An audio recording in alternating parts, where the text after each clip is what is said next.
Le Real Madrid a affronté son plus grand rival en finale de la Supercoupe d'Espagne, disputée en Arabie Saoudite. À l'issue du match, le club madrilène a subi une humiliante défaite 5-2. Ce résultat, véritable choc pour les supporters et les dirigeants, a mis en lumière les failles d'une équipe loin de répondre aux attentes, surtout dans un rendez-vous aussi crucial. Les fragilités du Real Madrid, déjà visibles au cours de la saison, ont atteint un niveau alarmant.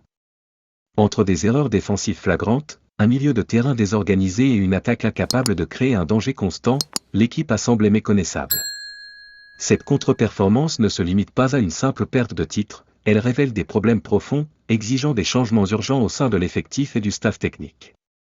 Zinedine Zidane, présent en tant que consultant, n'a pas hésité à critiquer le choix tactique de Carlo Ancelotti. Lors d'une interview, l'ancienne légende du club a désigné le changement de système, destiné à intégrer Kylian Mbappé en faux numéro 9, comme l'une des principales erreurs. Selon lui, cette décision a déséquilibré l'équipe, rendant l'attaque inefficace et la défense vulnérable. Les joueurs, sans repère clair, semblent perdus sur le terrain, un constat partagé par de nombreux analystes. Les propos de Zidane ont rapidement enflammé les réseaux sociaux, où supporters et spécialistes ont vivement débattu des problèmes du Real Madrid. Beaucoup ont critiqué le manque de stabilité tactique, affirmant que l'arrivée de Mbappé, bien que prometteuse, a perturbé l'équilibre de l'équipe. Cependant, certains ont pris la défense d'Ancelotti, soulignant qu'intégrer un joueur de ce calibre demande du temps.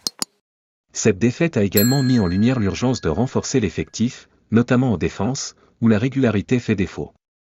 La pression sur Carlo Ancelotti ne cesse d'augmenter, de nombreux supporters réclamant des changements radicaux pour sauver la saison. L'entraîneur italien doit trouver un moyen d'intégrer Mbappé sans compromettre l'équilibre de l'équipe, une tâche essentielle pour éviter d'autres désillusions. De son côté, Florentino Pérez a suscité la colère des supporters en annonçant qu'aucun recrutement ne serait effectué durant le mercato de janvier.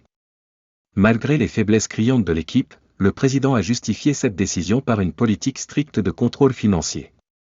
Cette déclaration a provoqué une vague d'indignation sur les réseaux sociaux, avec des hashtags comme #FlorentinoOut ou #recrutement maintenant, témoignant du mécontentement général.